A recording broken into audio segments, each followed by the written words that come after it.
اعوذ باللہ من الشیطان الرجیم بسم اللہ الرحمن الرحیم الذین اذا اصابتهم مصیبۃ قالوا انا للہ وانا الیہ راجعون وقال تبارک وتعالی وَإِذْ أَخَذَ اللَّهُ مِيثَاقَ الَّذِينَ أُوتُوا الْكِتَابَ لَتُبَيِّنُنَّهُ لِلنَّاسِ وَلَا تَكْتُمُونَهُ فَنَبَذُوهُ وَرَاءَ ظُهُورِهِمْ وَاشْتَرَوْا بِهِ ثَمَنًا قَلِيلًا فَبِئْسَ مَا يَشْتَرُونَ صدق اللہ مولانا العظیم۔ میرے انتہائی واجب الاحترام اور قابل قدر حاضرین و سامعین محترم، محرم الحرام کا دوسرا جمعۃ المبارک ہے۔ پچھلے جمعۃ المبارک کی گفتگو اس سے پیچھے آج یہ تیسری گفتگو ہے سیدنا امام حسین علیہ السلام کی شہادت کے باب میں۔ پہلا جمعہ ریکارڈ نہیں ہو سکا تھا، پچھلے جمعۃ المبارک کو ریکارڈ کروا کے میں نے یوٹیوب چینل پر اپلوڈ کروا دیا تھا۔ کسی نے اگر اس گفتگو کو سننا ہو تو آپ فیتھ انسائٹ پر اس کو سن سکتے ہیں، مگر اسی گفتگو کا آگے تسلسل ہے اور انشاءاللہ العزیز آگے کچھ نشستیں اسی موضوع پر رہیں گی۔ میں نے آپ سے وعدہ کیا تھا کہ انشاءاللہ العزیز ہم امام حسین علیہ السلام کی شہادت کے مختلف پہلوؤں پر گفتگو کریں گے۔ آج جس پہلو کو آپ کے سامنے رکھنا چاہتا ہوں، جس پر گفتگو کرنا چاہتا ہوں، وہ یہ کہ آپ شہادت امام حسین علیہ السلام کو لوگوں نے جنہوں نے بیان کیا، جو بھی بیان کرتے ہیں، وہ سن 61 ہجری سے آگے بیان کرتے ہیں کہ جب یزید تحت نشین ہو گیا تو امام حسین نے قیام فرمایا۔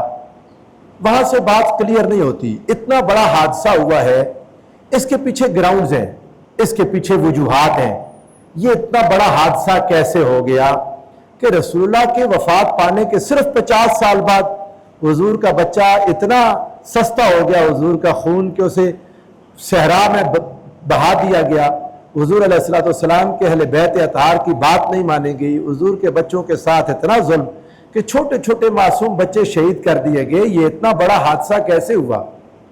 وہ کسی شاعر نے کہا تھا، وقت کرتا ہے پرورش برسوں، حادثہ ایک دم نہیں ہوتا۔ جو بھی ہوتا ہے اس کے پیچھے بنیاد ہوتی ہے، لاوا پکتا رہتا ہے، پکتا رہتا ہے، پکتا رہتا ہے، پھر اچانک جا کے آتش فشاں بنتا ہے، پھٹ جاتا ہے۔ ایسا نہیں تھا کہ پیچھے سب کچھ ٹھیک چل رہا تھا، اچانک آ کے معاملہ ہو گیا کہ جب یزید تحت نشین ہوا تو امام حسین علیہ السلام کو لوگوں نے خط لکھا تو آپ نکلے۔ صحابہ نے کہا وہ آپ کے ساتھ دھوکہ کریں گے، امام حسین علیہ السلام پھر بھی چلے گئے۔ وہ کہانی ہے ساری۔ جب آپ صرف اس کو پڑھتے ہیں تو سمجھ نہیں آتی، صرف پریشانی ہوتی ہے کہ جب ساروں کو سمجھ آ رہی تھی تو امام حسین کو کیوں نہیں سمجھ آئی؟ جب ہر کوئی جان رہا تھا کہ وہ دھوکہ کریں گے، وہ بے وفائی کریں گے، تو امام حسین کو کیوں سمجھ نہیں آئی؟ میرا تھیسس یہی ہے، میں یہی بات زور دینا چاہتا ہوں۔ اس وقت اس دور میں رسول اللہ کے سب سے قریبی امام حسین تھے علیہ السلام۔ ہر کسی سے زیادہ سمجھدار امام حسین علیہ السلام تھے، زیادہ تدبر تھا، دین کی زیادہ فکر تھی، دین کی زیادہ ہمدردی تھی، دین کو بچانے کا زیادہ درد، دکھ اور دین کی محنت ساری ان کے گھر سے تھی، ان کو زیادہ درد تھا۔ مقابلے میں جو لوگ تھے وہ تو سارے وہ تھے جو فتح مکہ کے بعد مسلمان ہوئے۔ یزید امام حسین علیہ السلام کا مخالف، اس کے والد گرامی حضرت معاویہ، اس کے دادا حضرت ابو سفیان، یہ سارے تو فتح مکہ پر مسلمان ہوئے تھے۔ ان کو کیا درد تھا اسلام کا؟ جب اسلام کا تنا درخت بن گیا، پودا درخت بن گیا، یہ تب مسلمان ہوئے۔ اب آپ بتائیں، جس نے بچپن میں پودا لگایا، اس کو پانی دیا، سینچا، بڑا کیا، اسے زیادہ دکھ ہوگا یا اس کو جو درخت بڑا ہونے کے بعد آ کے کرسی رکھ کے چھاؤں کے نیچے بیٹھ گیا؟ درد تو امام حسین کو تھا۔ پھر کیا وجہ بنی امام حسین علیہ السلام کیوں نہیں سمجھ سکے؟ اگر واقعہ صرف یہاں سے پڑھے تو بات ہی سمجھ نہیں آتی۔ اور یہی کمال کیا لوگوں نے، واقعہ کو یہاں سے پکڑ لیا کہ انہوں نے دھوکہ دیا، بلایا، پھر ساتھ میں دیا، امام شہید ہو گئے۔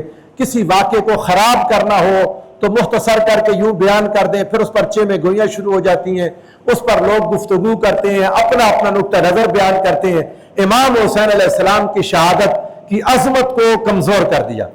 ایک بات اور آپ سے کہتا ہوں، کبھی سوچیں، ہم امام حسین علیہ السلام کی شہادت کے بعد یزید کے مخالف ہیں۔ ہماری مخالفت یزید سے صرف یہ نہیں ہے کہ اس نے امام حسین علیہ السلام کو شہید کیا۔ امام یزید کے مخالف تھے نا؟ بولیں، مخالف تھے یا نہیں؟ اونچا بولیں۔ امام یزید کے مخالف تھے۔ اس نے تب تک تو امام کو شہید نہیں کیا تھا، امام کیوں مخالف تھے؟ اگر ہماری مخالفت کی وجہ امام حسین کی شہادت ہے، امام حسین کی مخالفت کس وجہ سے تھی؟ وہ وجوہات تلاش کریں کہ امام حسین کیوں مخالف تھے۔ جب وہ وجہ آپ کو سمجھ آئے گی تو آپ امام حسین کے مشن کے ساتھ جڑ جائیں گے، آپ کو امام حسین علیہ السلام کی فکر سمجھ آئے گی، اور تب آپ دین کے ساتھ مخلص ہو کے دین کے لیے محنت کریں گے۔ آپ کو پتہ چلے گا کہ ہوا کیا تھا۔ آپ ایک بات جو بہت بنیادی میں آپ کے ذہنوں میں بار بار بٹھانا چاہتا ہوں، وہ یہ کہ رسول اللہ صلی اللہ علیہ وآلہ وسلم نے اعلام النبوہ میں سے ہے، میرے آقا نے اپنے بعد ہونے والے واقعات کی خبریں، قیامت تک کے واقعات کے بڑے بڑے واقعات کی خبریں حضور نے خود دے دی۔ یہ حضور کی اعلام النبوہ میں سے ہے، آقا علیہ السلام نے بڑے بڑے واقعات کی خبریں دی۔ حضور نبی کریم صلی اللہ علیہ وآلہ وسلم نے بتایا کہ میرے بعد کیا کیا ہوگا، اور اس میں شہادت امام حسین بھی ایک بہت بڑی چیز ہے، جس کو رسول اللہ صلی اللہ علیہ وآلہ وسلم نے خود اپنے فرامین سے واضح کر دیا۔ آقا دو جہاں صلی اللہ علیہ وآلہ وسلم کے وصال پاک کے بعد جو کچھ ہوا حضور نے اس کی وضاحت فرما دی۔ خلافت راشدہ ہوگی، خلافت راشدہ کے زمانے میں اختلافات ہو جائیں گے، ان اختلافات میں کیا ہوگا حضور علیہ السلام نے سارا کچھ بتا دیا تھا۔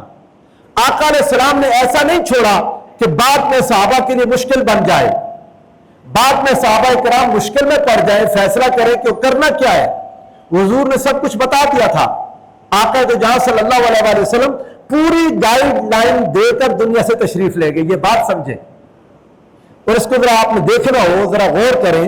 حدیث پاک کا آپ کو میں حوالہ دے دیتا ہوں، مسند امام احمد بن حنبل میں یہ حدیث پاک ہے، امام ابو داؤد کے پاس کثیر کتب حدیث میں حدیث صحیح، اس کو امام ترمذی نے لکھا حدیث حسن صحیح، امام ابو داؤد نے لکھا حدیث صحیح، ہر محدث نے اس پر حدیث صحیح کا حکم لگایا، ہر محدث نے۔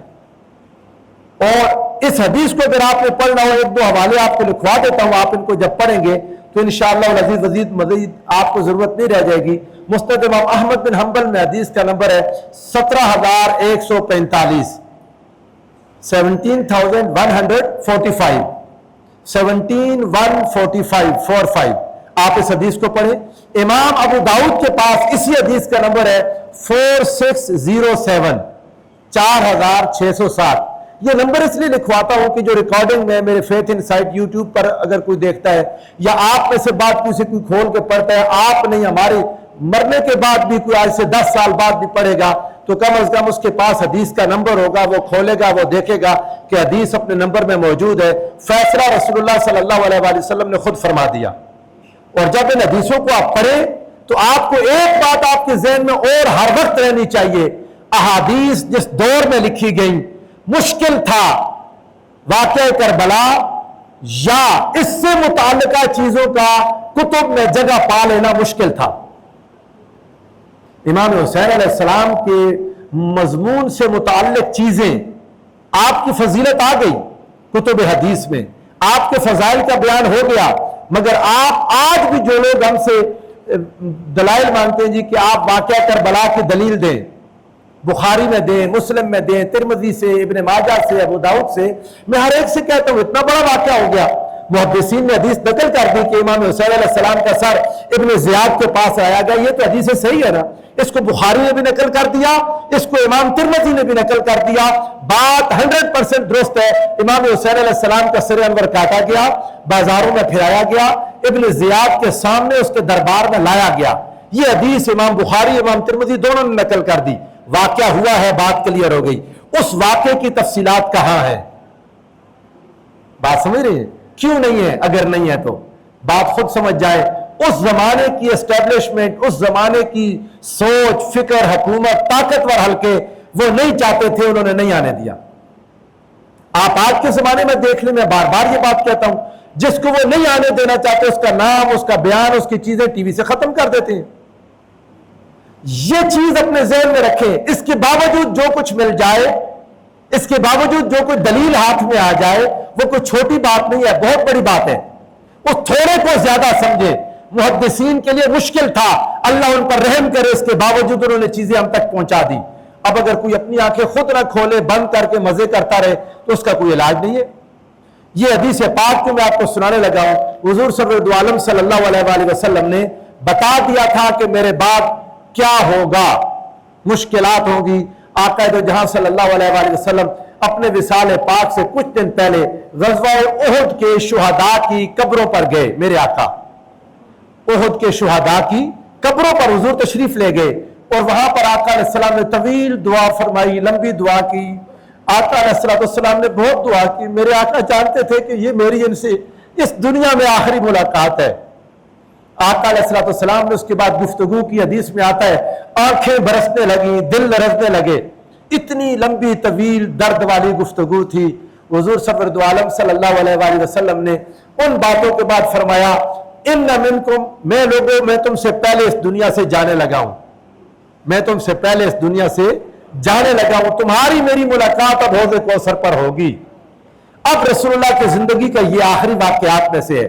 آقا نے وہاں ممبر منگوا لیا، اس پر کھڑے ہو گئے، طویل حدیث ہے، اس میں حضور علیہ السلام نے فرمایا تھا کہ میرے صحابہ اب مجھے یہ ڈر نہیں کہ تمہارے میں شرک آ جائے گا، انی لا اخشی علیکم ان تشرکوا بعدی ولکنی اخاف علیکم الدنیا ان تتنافسوا فیہا، مجھے اپنی امت کے بارے میں یہ ڈر نہیں ہے کہ ان میں شرک آئے گا، ڈر یہ ہے کہ دنیا میں مبتلا ہو جائیں گے، دنیا پرستی ہوگی۔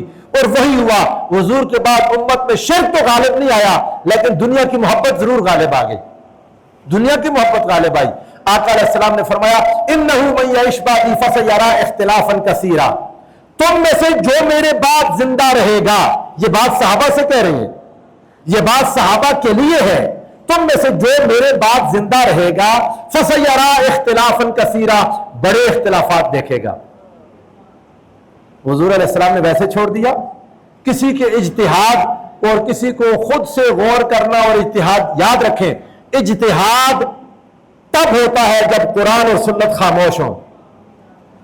کسی مسئلے میں قرآن اور سنت خاموش ہوں تو مجتہد بڑا عالم، اس کی شرائط ہے کہ اس کے اندر کیا کیا خوبیاں ہونی چاہیے، وہ پھر اجتہاد کرتا ہے، وہ پھر اجتہاد کرتا ہے، اجتہاد قرآن سے ڈھونڈتا ہے، حدیث سے ڈھونڈتا ہے، جب قرآن اور حدیث میں نہ ملے صحابہ کے معاملات سے ڈھونڈتا ہے، پھر بھی نہ ملے تو اجتہاد اپنی رائے سے کرتا ہے، قرآن حدیث صحابہ کے آثار کی روشنی میں۔ صحابہ بھی کرتے تھے۔ آقا علیہ السلام نے پوچھا تھا یمن کی طرف بھیجتے ہوئے اپنے صحابی کو کہ کیا کرو گے، انہوں نے کہا قرآن میں نہ ملا تو حدیث، حدیث میں نہ ملا، فرمایا اجتہاد کروں گا اپنی رائے سے۔ آقا علیہ السلام نے ان کے لیے دعا فرما دی۔ میری بات آپ سمجھیے، صحابہ کے بعد جو لوگ تھے پھر ان کو صحابہ کے آثار دیکھنا ہوتے تھے، مگر جب بات قرآن میں آ جائے، حدیث میں آ جائے، بات کلیئر ہو جاتی ہے۔ آقا نے فرمایا جو تمہارے اندر میرے بعد زندہ رہے گا وہ اختلاف کثیر دیکھے گا، وہ اختلاف۔ اس سے پہلے آقا نے ایک بات فرما دی تھی اوصیکم بتقوی اللہ، میں تمہیں وصیت کر رہا ہوں اللہ سے ڈرنے کی، میں تمہیں اللہ سے ڈرنے کی وصیت کر رہا ہوں، والسمع والطاعہ، بات کو ماننے کی، اطاعت کرنے کی، سننا غور سے، اطاعت کرنا۔ وَإِن كَانَ عَبْدًا حَبْشِيًّا، تمہارے اوپر حاکم اگر حبشی غلام بنا دیا جائے اس کی بات کو بھی سننا، مرکز سے اپنے آپ کو کاٹنا مت، حکومت کے اندر اختلاف پیدا نہ کرنا، جھگڑے پیدا نہ کرنا، مسلمانوں کی حکومت کو کمزور نہ کرنا، مسلمانوں کی ریاست کو مضبوط رہنے دینا۔ میرے آقا کا فرمان، فرمایا فَإِنَّهُ مَن يَعِشْ بَعْدِي فَسَيَرَىٰ اخْتِلَافًا كَثِيرًا، تم میں سے جو کوئی میرے بعد زندہ رہے گا وہ کثیر اختلافات دیکھے گا، وہ کثیر اختلافات دیکھے گا۔ پھر حضور علیہ السلام نے فرمایا جب اختلاف کثیر دیکھو تو کیا کرو گے، فَعَلَيْكُمْ بِسُنَّتِي وَسُنَّتِ الْخُلَفَاءِ الرَّاشِدِينَ الْمَهْدِيِّينَ، جب تم اختلافات دیکھو، جب تم اختلافات دیکھو تو تم پر میری سنت اور میرے خلفاء راشدین مہدیین کی سنت لازم ہے۔ میرے خلفاء راشدین، ہدایت یافتہ خلفاء، ہدایت دینے والے خلفاء، ان کی سنت لازم ہے۔ تمسکوا بہا، اس کے ساتھ جڑ جانا، وعضوا علیہا بالنواجذ، اس کو اپنے دانتوں کے ساتھ پکڑ لینا۔ آقا علیہ السلام نے فرمایا مشکل ہو جائے گی جب اختلاف ہو جائے گا۔ اختلاف کا مطلب کیا ہوتا ہے آپ مجھے بتائیں؟ ایک بات کہے گا، دوسرا دوسری بات کہے گا، ایک کا موقف اور ہوگا، دوسرے کا موقف اور ہوگا، ہر موقف والے کے پاس دلائل ہوں گے، ہر موقف والوں کے پاس دلیلیں ہوں گی، اپنی اپنی آیات پڑھے گا، حدیثیں پڑھے گا، مشکل ہو جائے گی۔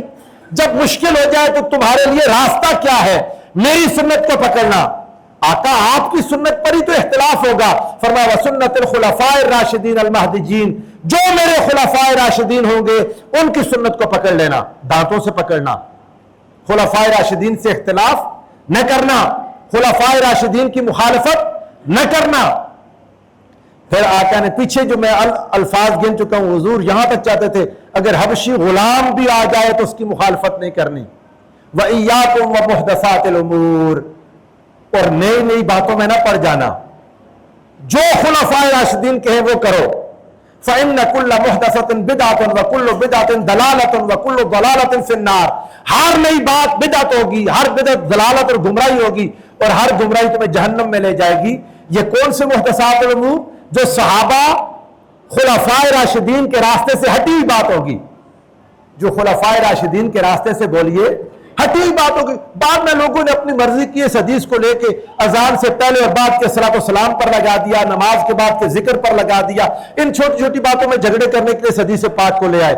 حدیث اختلاف کثیر صحابہ کو راستہ بتانے کے لیے تھی، صحابہ کرام کو بولیے راستہ بتانے کے لیے۔ اب آپ دیکھیں خلفاء راشدین، حدیث واضح ہے، ہمارے پاس خلفاء راشدین آپ کو یاد ہے، حضرت سیدنا ابو بکر ہے، سیدنا فاروق اعظم ہے، عثمان غنی ذو النورین ہے، مولا علی المرتضیٰ ہے، امام حسن مجتبیٰ ہے۔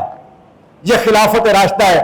آگے احادیث انشاءاللہ اگلے مضمون میں جب اس پر آؤں گا آپ کو دلائل کے ساتھ بتا دوں گا۔ میرے آقا نے فرمایا 30 سال میرے بعد خلافت راشدہ ہوگی، اس کے بعد کاٹ کھانے والی بادشاہی آ جائے گی۔ اس پر الگ سے مضمون لوں گا، اس حدیث کی طرف نہیں آتا، بڑی بات لمبی ہو جاتی ہے۔ خلافت راشدہ آپ سب جانتے ہیں نا، کوئی یاد کرانے کی ضرورت تو نہیں ہے۔ خلفاء راشدین کون ہے بولیے؟ 4 مشہور ہیں، امام حسن مجتبیٰ 5ویں خلیفہ راشد ہیں، مگر چونکہ آپ کا زمانہ تھوڑا تھا، ٹوٹل 6 مہینے تھے۔ صحابہ کہتے ہیں ہم نے گنا 2.5 سال حضرت ابو بکر کے، حضرت عمر کے 10 سال، 12 سال سیدنا عثمان غنی ذو النورین کے، 5 سال سیدنا علی ابن ابی طالب علیہ السلام کے، اور 6 مہینے امام حسن علیہ السلام کے۔ یہ کیا بولیے؟ خلافت راشدہ۔ اب اس دور میں اگر اختلاف ہو جائے خلافت راشدہ کے دور میں، تو صحابہ کو نصیحت کیا تھی؟ حضور علیہ السلام نے بغیر نصیحت کے چھوڑا تھا؟ نہیں، آقا نے راستہ دے دیا تھا، جدھر خلیفہ راشد ہوگا اس کے ساتھ ہو جانا۔ حضرت ابو بکر کے خلاف جو لوگ ہوئے، فتنہ ارتداد ہوا، زکوٰۃ کا انکار ہوا، مسلمان متفق رہے حضرت ابو بکر کے ساتھ۔ حضرت عمر کے زمانے میں کچھ نہیں ہوا، سیدنا عثمان غنی کے زمانے میں سیدنا عثمان کی مخالفت نہیں کی تھی لوگوں نے۔ کچھ پالیسیاں تھیں جو آپ کے بعض عمراء اور گورنرز کرتے تھے، وہ لوگ حضرت عثمان غنی رضی اللہ تعالیٰ عنہ کو مباح الدم نہیں سمجھتے تھے، اور آپ تھے بھی نہیں، رسول اللہ کے پیارے صحابی تھے، آپ کا خون بہایا گیا، مگر مسلمانوں کی اجتماعیت نے خلیفہ راشد کا ساتھ دیا۔ حضرت مولا علی المرتضیٰ بار بار پوچھتے تھے اجازت دیں قتال کی، آپ اجازت نہیں دیتے تھے کہ رسول اللہ کے شہر میں خون بہہ جائے گا۔ حضور علیہ السلام نے فرمایا تھا کہ کسی کی وجہ سے میرے مدینہ میں خون بہے گا، میں وہ نہیں بننا چاہتا۔ امام حسن و حسین حضرت سیدنا عثمان غنی ذو النورین کے دروازے پر گارڈز بن کر کھڑے تھے، امت خلیفہ راشد کے ساتھ تھی۔ اندر سے جنہوں نے شرارت کی، آج بھی وہ کیس ہمیشہ یاد رکھیں، جس کیس کا کھرا نہ ملے سمجھے پیچھے طاقتور لوگ ہیں۔ آپ کو سمجھ جانا چاہیے پاکستان میں، دنیا میں جو جو حالات واقعات ہوتے ہیں، جس چیز کا کھرا ہی نہیں ملتا کہ کس نے کیا، واقعہ ہو گیا پتہ ہی نہیں چلتا کس نے کیا، بات دلیلوں میں ادھر ادھر گم ہو جاتی ہے، عدالتیں فیصلے نہیں کرتی، ادھر ہوتا ادھر ہوتا، سمجھ جائیں پیچھے کوئی طاقتور لوگ ہیں۔ حضرت عثمان غنی رضی اللہ تعالیٰ عنہ شہید ہو گئے، لیکن امت نے ساتھ کس کا دیا؟ بولیے حضرت سیدنا عثمان غنی کا۔ اب جب حضرت مولا علی المرتضیٰ خلیفہ بن گئے، لازم تھا امت پر، وہ صحابہ تھے، تابعین تھے یا جو بھی تھے، ان پر حضور کا فرمان بائنڈنگ تھا۔ حضور کے فرمان سے اوپر کوئی صحابی ہے؟ بولے صحابہ کی صحابیت ہے حضور کی بات ماننے میں، حضور کا فرمان ماننے میں، آقا کی بات کی اتباع میں۔ آقا بتا چکے تھے علیکم بسنتی و سنت الخلفاء الراشدین المہدیین، تم نے خلفاء راشدین کا ساتھ دینا ہے۔ غلطی ہوئی جن لوگوں نے مخالفت کی، سمجھ لیں بات، حضور علیہ السلام کے فرمان پر عمل نہیں ہوا، جو بھی جنگیں ہوئی۔ اب مولا علی المرتضیٰ کے زمانے میں جو اختلافات ہو گئے اور جنگیں ہو گئی، آپ تاریخ کی کتابیں اٹھا کر پڑھتے ہیں، پھر مرضی کی باتیں اٹھا لیتے ہیں، جو مرضی کے خلاف ہوتے ہیں ان کو چھوڑ دیتے ہیں۔ میں بڑے بڑے لوگوں کو دیکھتا اور سنتا ہوں، عجیب گمسان انہوں نے ڈالا ہوا ہے، گس بس کر دیتے ہیں، چیزوں کو آپس میں گڑمڑ کرتے ہیں اور اپنے مقصد کی چیزیں. حضور کا فرمان آپ کو سناتا ہوں، حدیث پاک ہے یہ، حدیث پاک امام احمد بن حنبل کے پاس، کیا بولیے، امام احمد بن حنبل کے پاس ہے، 11795 حدیث کا نمبر اور 11309. دو حوالے آپ کو میں مسند امام احمد بن حنبل سے دے رہا ہوں، اور بہت ساری محدثین کے پاس یہ حدیث صحیح ہے. کسی ایک محدث نے اس حدیث کی سند پر کلام نہیں کیا. اعتماد سے کہہ رہا ہوں، رسول اللہ کے منبر پر بیٹھا ہوں، یہاں بیٹھ کے میں جھوٹ بولوں اپنی آخرت برباد کروں گا؟ مجھے حضور اور حضور کے اہل بیت اور صحابہ کی بات کرنی ہے. مجھے نہیں اس بات میں کہ فلاں نے کیا کہا، فلاں عالم نے کیا کہا. ہر عالم قابل احترام ہے، مگر سب سے پہلے رسول اللہ اور حضور کا خاندان ہے، حضور کے صحابہ ہے. ہم نے کسی کا کلمہ نہیں پڑھا، رسول اللہ کا کلمہ پڑھا ہے صلی اللہ علیہ وآلہ وسلم. حدیث پاک کا آپ کو میں نے نمبر دیا، مسند امام احمد بن حنبل، حدیث نمبر 11795، 11795 اور 11309. یہ حدیث دو نمبر آپ کو دے دیے. حضور نبی کریم صلی اللہ علیہ وآلہ وسلم ایک بار اپنی ایک زوجہ مطہرہ کے گھر سے باہر نکلے، صحابہ حضور کا انتظار کر رہے تھے، آقا علیہ السلام کو ساتھ لیا. آقا کے نال مبارک کوئی نکل گیا، حضور کی مبارک، جو میں جوتی لفظ نہیں بولتا، میری زبان پر مجھے پسند نہیں آتا، نال مبارک کہتا ہوں، جس کو نہ سمجھے مبارک جوتی آقا علیہ السلام کی. نالین مبارک کا جو نالین دو ہوتے ہیں نا، تو ایک تو کہتے ہیں بولیے نال مبارک. حضور نے اپنی مبارک جوتی حضرت مولا علی مرتضیٰ کو دے دی، اس کو گانٹنے کے لیے. نکل گئی، گانٹ لو اس کو. وہ ایک جگہ بیٹھ کر گانٹنے لگے. حضور اور حضور کے صحابہ کچھ فاصلے پر جا کر حضرت سیدنا علی ابن ابی طالب علیہ السلام کا انتظار کرنے لگے. جب انتظار کیے، وہاں حضور نے ایک بات کہی. میرے آقا نے فرمایا، ان منکم من یقاتل علی تعویل القرآن کما قاتلت علی تنزیلہ. تم میں سے ایک ہوگا جو قرآن کی تعویل پر جہاد کرے گا، جس طرح میں نے قرآن کے نزول پر جہاد کیا. نزول قرآن پر جہاد جس طرح میں نے کیا. آقا علیہ السلام سے حضور کے صحابہ تھے. تم میں سے ایک ہوگا جو قرآن کی تعویل پر، قرآن کی تفسیر تشریح پر، قرآن پر لوگوں کو درست رکھنے پر جہاد کرے گا. حضرت ابوبکر رضی اللہ تعالیٰ نے پوچھا، یا رسول اللہ کیا وہ میں ہوں گا؟ فرمایا نہیں. حضرت عمر نے پوچھا، یا رسول اللہ وہ میں ہوں گا؟ کتنی بڑی بات تھی. رسول اللہ جس کے جہاد کو اپنے جہاد جیسا قرار دے دیں. آقا نہیں ہوں گے، پیچھے کوئی جہاد کرے گا، اس کا جہاد رسول اللہ کے جہاد جیسا ہوگا. کتنی بڑی بات ہے. قیامت کے قریب امام مہدی علیہ السلام کے جہاد کو رسول اللہ نے اپنا جہاد قرار دیا. کتنی بڑی فضیلت ہے. خارجیوں کے ساتھ جہاد کو آقا نے اپنا جہاد قرار دیا. کتنی بڑی بات ہے. اب ایک شخص ہوگا جس کا جہاد میری جہاد کی مانند ہوگا، تو صحابہ خواہش کرنے لگے، کاش یہ میں ہوں، میں ہوں، میں ہوں. آقا کیا یہ میں ہوں؟ کیا میں؟ فرمایا نہیں نہیں. جب تیسری بار پوچھا تو فرمایا بل و خاسف النال، وہ جو میرا مبارک جوتی گانٹ رہا ہے نا، وہ ہوگا. صحابہ اکرام ادھر گئے، دیکھا تو مولا علی المرتضیٰ تھے. اور حدیث میں آتا ہے جب ان کو بتایا صحابہ نے، وہ اس طرح مسکرائے جیسے ہی نوز اٹ آلریڈی، پہلے سے جانتے ہیں. حدیث میں الفاظ ہے، آپ پڑھیے گا اس حدیث کو کھول کے، جیسا کہ وہ پہلے سے جانتے ہیں. گویا حضور علیہ السلام نے ان کو پہلے سے بتا دیا تھا. اور آگے ایک حدیث پاک آپ کے سامنے لاؤ گے، صرف بتایا نہیں تھا، میرے آقا نے حضرت علی سے عہد لیا تھا جہاد کرنے کا. علی مجھ سے عہد کرو، تمہیں حکم دیتا ہوں بقتال الناکسین والمارقین. آگے اس حدیث پاک کی طرف آؤں گا. وعدہ توڑنے والوں کے خلاف، مر جانے والوں کے خلاف، خارجین کے خلاف حضور نے حضرت علی سے وعدہ لیا تھا. اب آپ ایک بات دیکھ لیں، سیدنا مولا علی المرتضیٰ کے زمانے میں جتنی جنگیں ہوئی، حضور کس کے ساتھ ہیں؟ بولیے، مولا علی المرتضیٰ کے ساتھ. یقین کریں نا، کیوں شک میں پڑتے ہیں؟ جب رسول اللہ کا فرمان آ گیا، چھوڑ دیں باقی باتیں، تاریخ میں یہ آ گیا وہ آ گیا. تاریخ لوگوں نے پیسے دے کے بھی لکھوائی ہے. رسول اللہ کا فرمان ہمیں حضور علیہ السلام نے فرمایا الحق مع علی وحق العلی مع حق. فرمایا حق علی کے ساتھ ہوگا، حق علی کے ساتھ ہوگا. آقا نے بار بار فرمایا انا حرب لمن حاربتم وسلم لمن سالمتم. اے لوگ میرے صحابہ اہل بیت، میرے اہل بیت اطہار، جن سے تم جنگ کرو گے ان سے میں جنگ کروں گا، جن سے تم صلح کرو گے ان سے میں صلح کروں گا۔ حضرت مولا علی المرتضیٰ کے زمانے میں جہاد ہوا، رسول اللہ حضرت علی المرتضیٰ کے ساتھ تھے۔ آقا نے بتا دیا، کوئی شک کی بات نہیں رہنی چاہیے۔ یہی وجہ ہے ساری امت میں یہ بات متفق علیہ ہے، حق کان بید علی، حضرت علی کے ہاتھ میں تھا۔ مقابلے میں جو بھی کوئی آیا، یہ بات یاد رکھیں، مجھے اس لیے بتانی پڑی کہ آج کے دور میں آپ پاس یوٹیوب ہے، طرح طرح کے لوگ ہیں، طرح طرح کے باتیں بیان کرتے ہیں، آپ پریشان ہوتے ہیں۔ کیا ہو گیا؟ ایک بات سے کبھی زندگی میں نہ پریشان ہو، مولا علی المرتضیٰ ہر جنگ میں حق پر تھے، ہر جنگ میں بولیے حق پر تھے، اور آپ کی مخالفت کرنے والوں سے غلطی ہوئی۔ میں آپ کو ایک ہی بات بتا کے آج کی پھر آخری حضرت امام حسین علیہ السلام پر دو جملے بول دیتا ہوں۔ وہ ایک مقابلے میں ام المؤمنین سیدہ عائشہ صدیقہ طیبہ طاہرہ رضی اللہ تعالی عنہا آ گئیں، جنگ جمل تھی، جنگ جمل، مقابلے میں کون تھی بولیے؟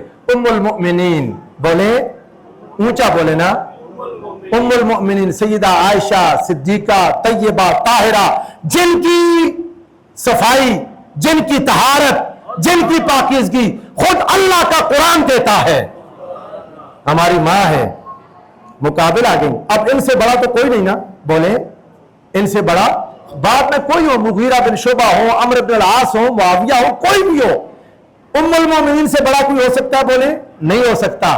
جب یہ آ گئی، امام بخاری کی حدیث آپ کو دیتا ہوں، آپ یہ بخاری شریف کی حدیث 7101 اور 7100، 7100، بولیں کتنا نمبر؟ اونچا بولے نا، 7100، اور بخاری میں ہی دوسری حدیث 7101، 7101 اور 7100، یہ دو روایات بخاری میں، اور مسند امام احمد بن حنبل کا بھی نقل کرنے نمبر 12339، 12339، یہ حدیث پاک امام حضرت سیدنا عمار ابن یاسر رضی اللہ تعالیٰ عنہ، کون بولے؟ عمار ابن یاسر، رسول اللہ نے فرمایا تھا یہ ہڈیوں کے گودے تک ایمان سے بھرا ہوا ہے، سبحان اللہ، ہڈیوں کے گودے تک، مولے عمار ایمانا الی مشاشہی، ہڈیوں کے اندر تک میرا عمار ایمان سے بھرا ہوا ہے۔ پہلی شہیدہ ان کی ماں، ان کے والد یاسر، کمال قربانیاں دینے والے، دین کی خاطر مارے کھانے والے۔ حضرت عمار ابن یاسر رسول اللہ ان سے پیار کرتے تھے، آپ نے فرمایا تھا عمار تجھے باغی گروہ قتل کر دے گا، وہ حدیثیں بعد میں آئیں گی، کبھی موقع ملا انشاءاللہ۔ آپ حضرت عمار ابن یاسر اور امام حسن مجتبی، دوسرے کون بولیے؟ امام حسن مجتبی علیہ السلام، یہ دونوں ہستیاں جنگ جمل کے موقع پر مسجد میں گئی، لوگوں کو جہاد کے لیے نکلنے کے پر ترغیب دینے کے لیے جامع مسجد میں گئے، لیستنفرہم، نفری طلب کرنے کے لیے۔ کیا؟